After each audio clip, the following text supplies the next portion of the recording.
Thanks for checking out this episode of the Rookie Big Board. If you enjoy it, make sure to subscribe to the channel, give the video a like, and you can check out all of my work, including the 2022 Rookie Guide at patreon.com/theFFeducator.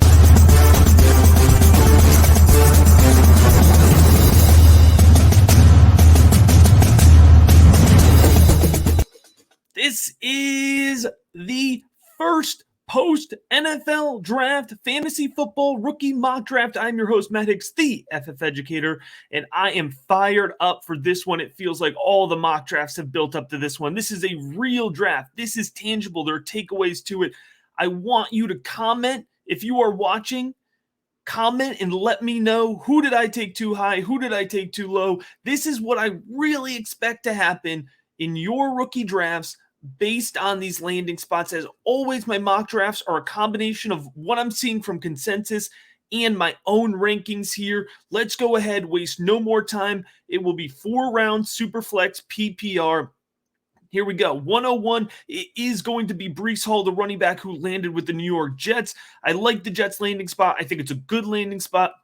Looking at 250 plus touches. It's not my favorite landing spot, but I don't think any running back at a perfect landing spot this year. Kenneth Walker off the board, 102 here, running back now with the Seattle Seahawks. I have to tell you, I do still have Kenneth Walker as my running back one. Personally, it's very close, and I think most people have Breece Hall as their running back one, so that's why he's 101 and Kenneth Walker is 102. But I do consider these players to be somewhat in a tier of their own. Wide receiver Drake London, top 10 overall selection, lands with the Atlanta Falcons.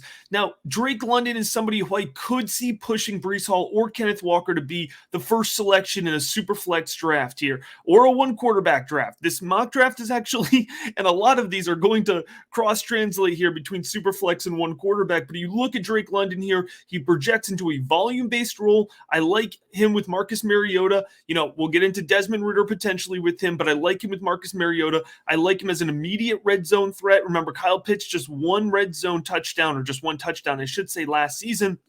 A lot of opportunity here.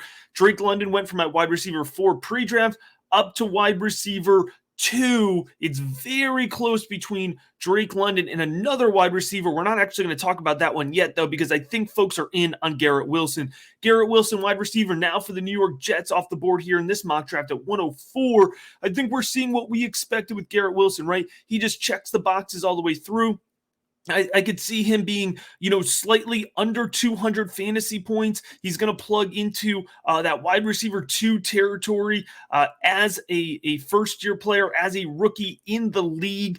Now, 105 is my current wide receiver 1. It's so close with Drake London, but he was my wide receiver 1 beforehand, so he's going to end up on the rookie big board as my wide receiver 1, and that is Chris Olave. High-volume role, lands with the New Orleans Saints. I love his his talent. I love the way that he projects for fantasy football. He was my wide receiver 1 going in. Now he's in a high volume role. I'm not worried about Jameis Winston in the least, because Chris Olave is going to be able to stretch the field. And even if he has a lower catch percentage than you may expect, the targets and the average depth of target and the touchdowns, I do expect to balance all of those things out. Also, you have to think long term, especially with wide receivers. And you'd have to imagine here that the Saints will track upward at the quarterback position here over the next few years. Last player to go off the board here in my first 6 picks, and that is Kenny Pickett, the quarterback out of Pitt, now with Pittsburgh, right? Kenny Pickett, 106 here. I really think this should be the absolute floor in a super flex mock draft here for the quarterback position. I think we have moved past the point with these landing spots, with the way the quarterback position fell in this year's draft. I think we are now past the point where we have to pretend like we need to take a quarterback at 101 in a super flex league. And I am somebody who prioritizes quarterback in super flex leagues. I'm somebody who pushes that value up, but not this year. I can't do it. But I got to tell you, Kenny Pickett was my highest graded tape eval at the quarterback position going into this year's draft, and he ends up being the first quarterback selected. And not only that, he lands with a team with already a variety of weapons in Deontay Johnson, Chase Claypool, and Najee Harris. And now Pittsburgh went out and got not only George Pickens, but also Calvin Austin. He's got a balanced running game with Najee Harris. I like Kenny Pickett. Is he ever going to be the wide receiver, or the quarterback 1 overall for fantasy football? No, probably not. But can he be a quarterback 1 for fantasy football? back-end quarterback one? Yeah, I think he can. I really do. Is he going to be that right away? No, but I think he could be a top 24 quarterback right away as a rookie and be a really consistent presence in the fantasy football world. Now, before I jump onto my next 6 here, I have to do a quick infomercial just because I've been absolutely grinding it out. I'm actually recording this video here after I just finished updating the entire rookie big board.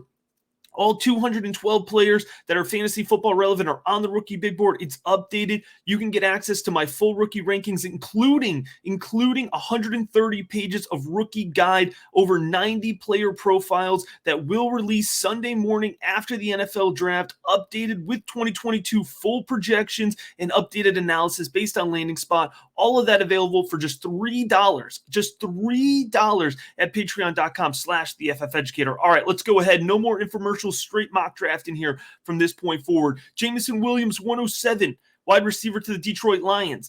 I saw in the patron Discord, Jameson Williams fell as far as 108 in a rookie draft earlier for somebody, and I actually, that doesn't surprise me. Listen, I like Jameson Williams. I think if you take Jameson Williams at 104, absolutely justified. You take him at 108, absolutely justified. You just need to understand that it's a long-term investment. Some people aren't willing to make that. That's totally fine. 107 feels good to me. Treylon Burks, 108 to the wide receiver to the Tennessee Titans. I know there's folks that are more excited about this pick than I was. I think for me, Treylon Burks coming to this point is because I was projecting him into a really ideal landing spot. He doesn't land there for me. I don't like Treylon Burks as the guy in the offense. And I know Robert Woods is there, but I don't know if Robert Woods is exactly an X2. That's probably, I feel like I'm going to get some comments on that comment. But I wanted Treylon Burks there with somebody else pulling the top coverage. I don't want the defenses honed in on him. I don't want that over-manufactured production. And I feel like all of those are just yellow flags. No red flags. I don't hate the landing spot, but there's so many yellow flags here that if you're asking me to choose between Treylon Burks and these other wide receivers, with the exception of potentially Jameson Williams, I'm going to choose the other wide receivers. But still, 108, that's good value, right? We are 8 picks deep in this rookie draft, and I feel like we're hitting a tier break right here at 108, right? Because all of these players are very talented, and I'm projecting them to have pretty significant fantasy football impact. And then we have some other really good players that I like, but that have gotten pushed up based on their own landing spot, and especially the quarterback draft capital slipping here. And the first player here that we're going to talk about is Jahan Dotson, the wide receiver now with the Washington Commanders. It's actually a sneaky good landing spot. I think he pairs up well with Carson Wentz. If we get Pete Carson Wentz, we're going to be in a pretty good spot here for Jahan Dotson. He's got that good draft capital, top 50 draft capital. I'm sorry, he ended up with top 20 draft capital. So there's so many selections here. So really good draft capital, much better. And he was somebody that I really liked coming out, the ability to take the top off the defense. Terry McLaurin is there, going to be pulling top coverage here. So that's a good fit. Hey, how about Sky Moore? Ends up slipping just outside of top 50 draft cap, but lands with the Kansas City Chiefs. We're willing to be patient for that landing spot. And listen, Sky Moore projects into a good volume-based role too. He's not just a speedster. He has great hands. He's going to have the ability to work over the middle of the field, play along the boundary. I think Kansas City is going to work them all around. But heck, we have a really explosive wide receiver. He's paired with Pat Mahomes at 110. You can't go wrong here. Now, this is where I think things are going to get interesting. And this is kind of why I broke down that tier break at 108. Because I do think that once you get past 108, right, you get to 109, 110. There's going to be folks here that are going to start pushing up these, what I will call tier 2 running backs. And there really are only 2 running backs in tier 1 now. It's Kenneth Walker and Breece Hall. And so there's going to be a lot of choice here, a lot of preference when it comes to these tier 2 running backs. And some folks might push them as high as 109. If you push them higher than 108, it's going to be hard for me to justify that and rationalize that. I'm probably not taking Rachaad White or James Cook with the 111 or 112 picks, but I do think people will, and that's why I break him out here. Now, Rachaad White is somebody here, he slots right into what I would call an elevated Gio Bernard role to start at Tampa Bay with the size and explosiveness, the ability to run in between the tackles to end up taking over the Leonard Fournette role. So there's a lot of upside here with Rachaad White, but I want to point out here, there's not guarantee with Rachaad White. James Cook, similar situation here. A little surprised that the Bills went with James Cook.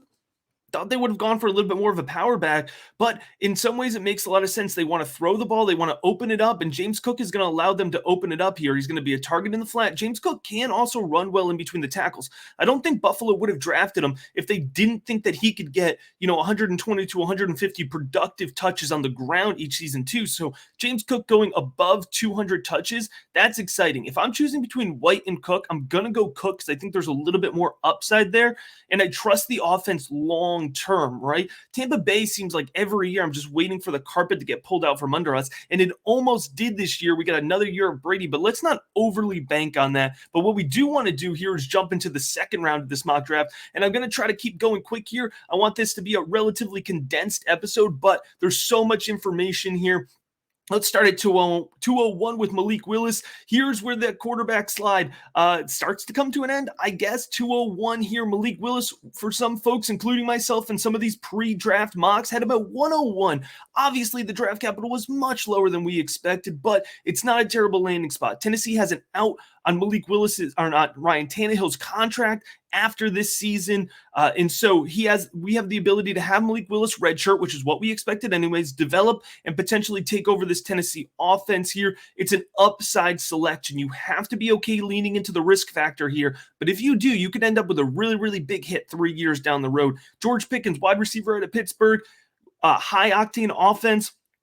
High volume offense is probably a better way of saying that. I do think they're going to have Kenny Pickett throw just as much, if not a little bit less, than Ben Roethlisberger. And you combine that here with the fact I know there's a lot of mouths to feed, and that's probably going to scare folks off. That's why he's down here at 202 instead of 110 where Jahan Dotson is.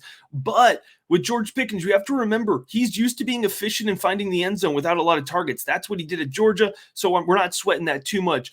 Next picks here, I'm going to start going a little bit in groups. Christian Watson, 203, wide receiver to the Green Bay Packers. 204, John Mechie, wide receiver to the Houston Texans. 205, Alec Pierce, wide receiver to the Indianapolis Colts. And 206, Matt Corral, quarterback, lands with the Carolina Panthers. Now we have obviously a few more wide receivers here, and I do think wide receivers are going to push up to the top of the second round and really dominate that part of your drafts here. And again, it's going to be a lot of preference. I could see Christian Watson going as high as the first round. Remember, Christian Watson, as much as I love him, and I've been the guy that's touted him, I've been the guy that's hyping him up, I recognize the fact that he is developmental still. And when he hits, is Aaron Rodgers still going to be there? I don't know. I have questions about that. I love John Mechie in Houston, though. I think he can project into a 20-plus market share role. He could really stretch the field.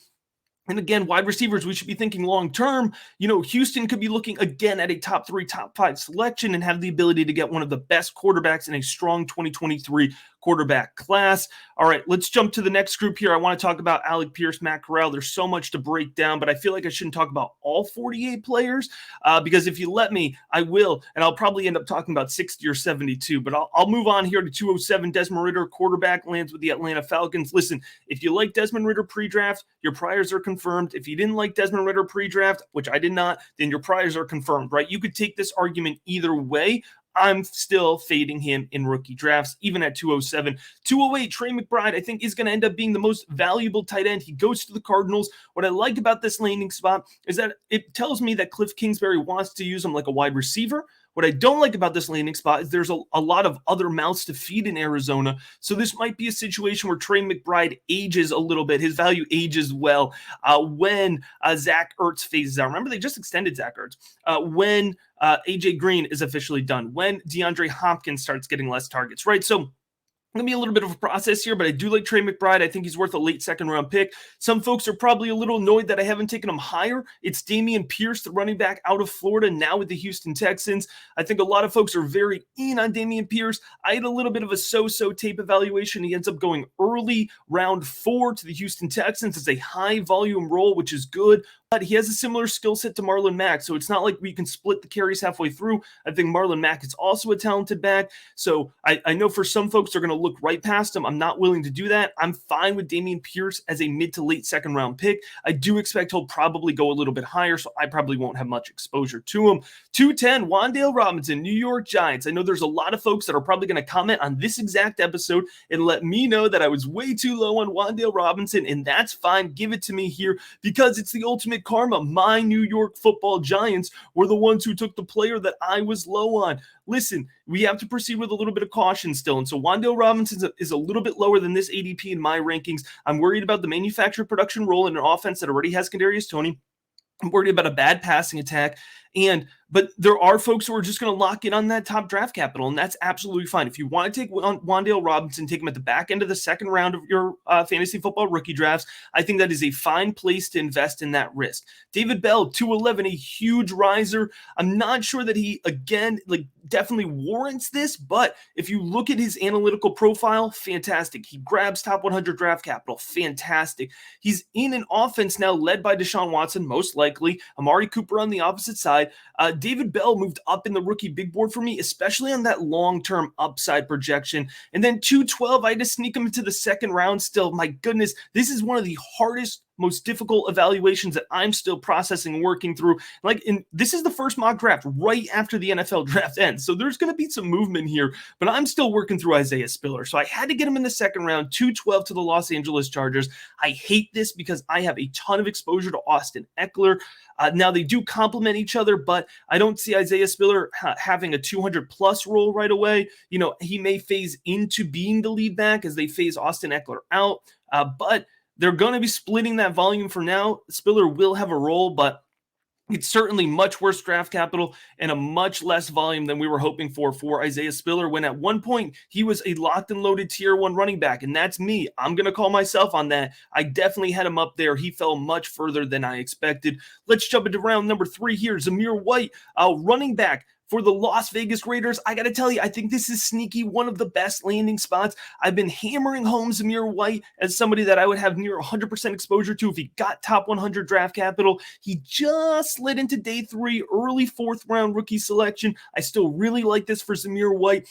Just this week, the Raiders declined to pick up Josh Jacobs' 5th-year option here, so I expect them to move on from Josh Jacobs after this year, and I think Zamir White can be that 2-down back. I also think that they need White to come in and contribute right away as a rookie, so if he's here at 301, I'm going to take Zamir White probably 9 out of 10 times. 302, the running back, Tyler Algier, lands with the Atlanta Falcons. This was the role we were hoping a running back would land in round 2, and we can combine draft capital with volume and have it be an absolute smash hit. Now, for Algier, he's strong, good lower body strength. For me, it makes sense because they have Mike Davis there, and Tyler Algier reminds me a lot of Mike Davis, except he's less Mike Davis-y. All right, so I'm fine with him at 302. I wouldn't push him up into the second round, but I think folks probably will. Now, 303 is Brian Robinson Jr. for the Washington Commanders, and I know some folks are probably wondering why it took me so long to get to Brian Robinson Jr. He's higher on my board. I value Brian Robinson Jr., despite the fact that he's splitting carries with Antonio Gibson, right? So I value him. I'm not sure everybody else will. That's my reflection here. I like Brian Robinson in between the tackles. I think he's going to get more of the volume than expected. I think Ron Rivera wants to run the ball, control the pace of play. That's going to help balance things out for Carson Wentz. And if nothing else here, we're seeing a lot of investment in the Washington Commanders offense. 304, Tyquan Thornton, wide receiver for the New England Patriots. I got to be honest with y'all. I watched 90 players before the draft.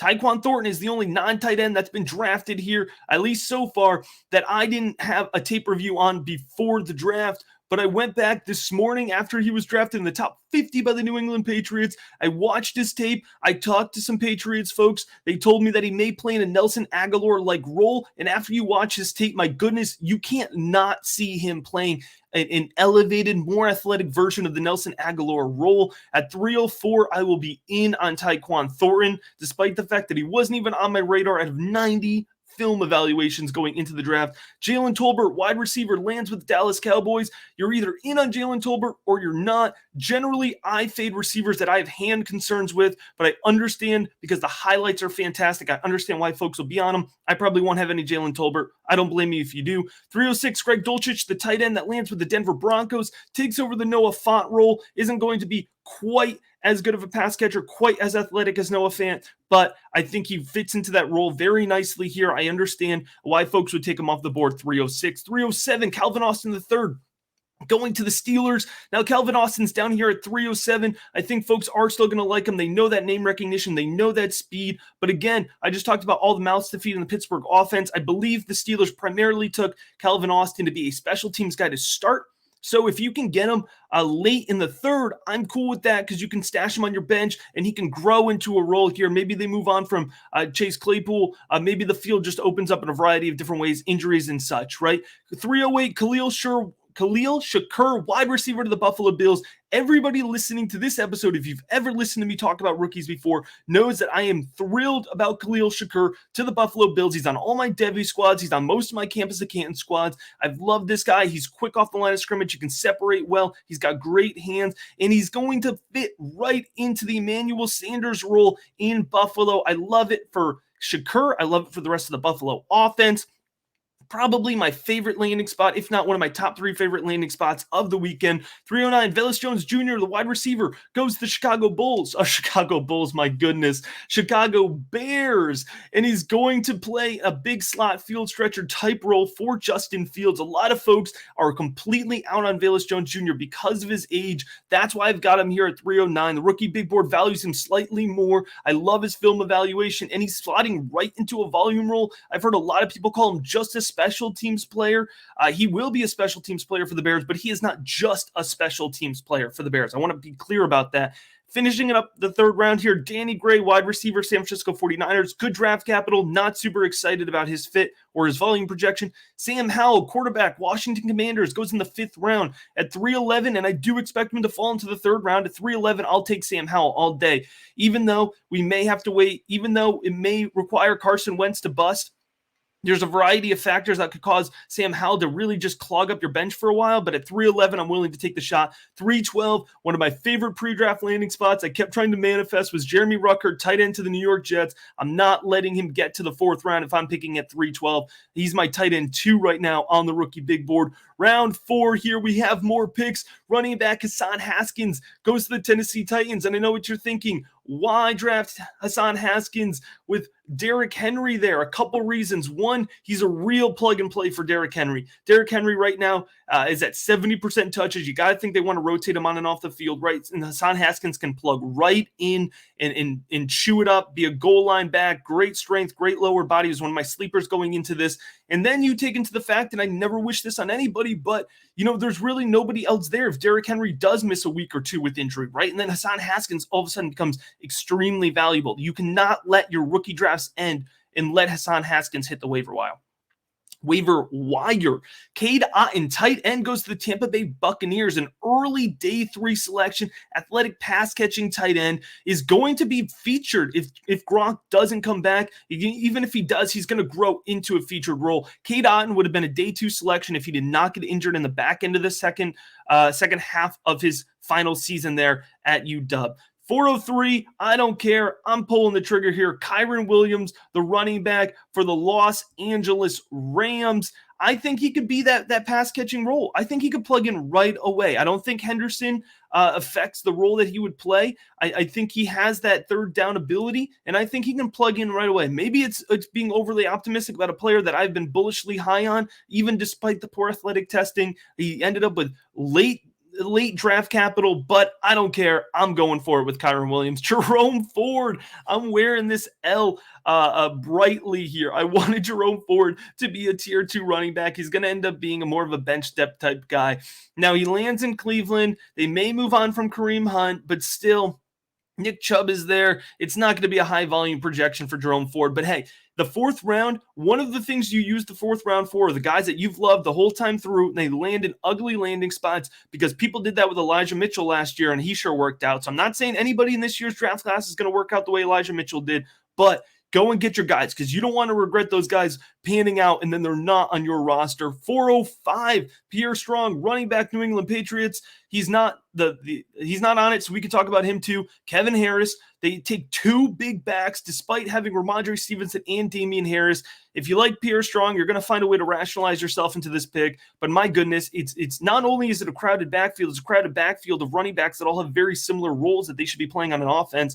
So New England is just truly playing their ball, their style, and it's not going to help fantasy football. It never has, it never will. Eric Ezukanma, wide receiver, Miami Dolphins, boom, gets that draft capital that I've been hyping him up for. Athletic boundary guy. All of a sudden, it's a really interesting Miami Dolphins wide receiver group. Ezukanma, Tyreek Hill, Jalen Waddle. All right, we're starting to get some weapons around Tua here. Azukamon probably not going to be the volume guy, but I still really like him. He's worth a stash. He's worth putting towards the bottom of your bench. 6 more picks here in the first post-draft rookie mock. Remember, let me know whether you're watching. Drop a comment on YouTube. If you're listening, tweet at me. Let me know in the Discord. Tell me. I want to hear it because this is probably the most fun mock draft so far, and I feel like I'm ripping through these picks here. I want to do another 15, 16 after this, but I won't. End it at 4 rounds. 407, Kyle Phillips. Wide receiver, Tennessee Titans, going to fit right into that Adam Humphries role there, probably going to plug and play year 1. Is he ever going to be a high-end wide receiver? No. Is he going to have wide receiver 3 weeks? Yes, probably. 405, I love the fit. Tyler Beatty, running back to the Baltimore Ravens. There's always room for rushing volume, but more importantly here, they're going to use Tyler Beatty as a check down option in the passing game. They want that pass-catching running back. That's always been a part of that successful offense built around Lamar Jackson. J.K. Dobbins, they're going to focus on maybe between the tackles. I think Beatty can have 125 plus touches a season. He can find the end zone 5 times, and he can be fantasy football relevant. So at 408, I think you'd get a real steal with Tyler Beatty. 409, Romeo Doubs, wide receiver, Green Bay Packers. Another guy that I'm probably going to be out on, suspect hands, difficulty separating, but he is a downfield burner. So you can see Green Bay's clearly trying to open up the field, and people will take him because he's with the Packers and because he's scored fairly good draft capital. 410, sneaky pick. Daniel Bellinger, tight end, went early day 3 of the New York Giants.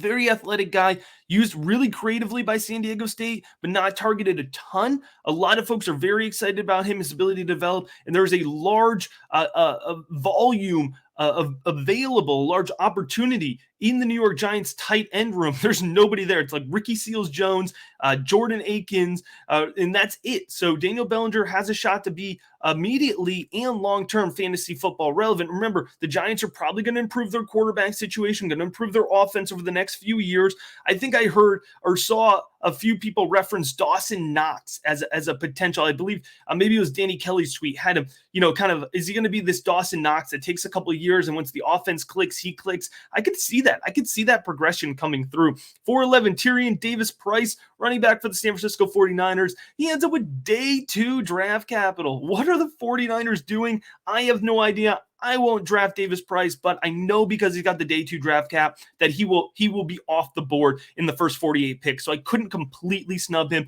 In my last pick, I love him. He's one of my guys. I couldn't let the 48 picks go without it, and I had to make sure there was enough tight end love because I know it's a bad class. We're not taking tight ends early, but there's enough guys worth taking shots on late. Here's the final selection. Mr. Irrelevant, so to say, it's Grant Calcaterra, tight end for the Philadelphia Eagles. I don't think he will be irrelevant. Philadelphia, we know, likes to work through the tight ends in the passing game. We know they have a history of using 2 tight ends. Grant Calcaterra is athletic. He's a pass catcher. I think they're going to use him. Is he ever going to be the guy for fantasy football? Maybe not right away, but there are situations that could progress down the road where he could find himself being fantasy football relevant consistently, and that is worth taking a shot on with your final pick because the tight end position is an absolute desolate landscape. But I got to tell you, what's not a desolate landscape is this rookie class. We've been hearing for a year now that it's not good. It's not solid. I went through 48 picks, and there were players that I am still very legitimately excited for. We could go 18, 24 picks. The guys that I think can be impact players for fantasy football purposes. So I hope you've been stashing up those second-round picks like I've been telling you to do for a year. And I hope that you enjoyed this episode. Again, let me know. I want to hear it. Whether you're listening, whether you're watching, make sure you're subscribed. And as always, and probably more than ever, I appreciate you checking out this episode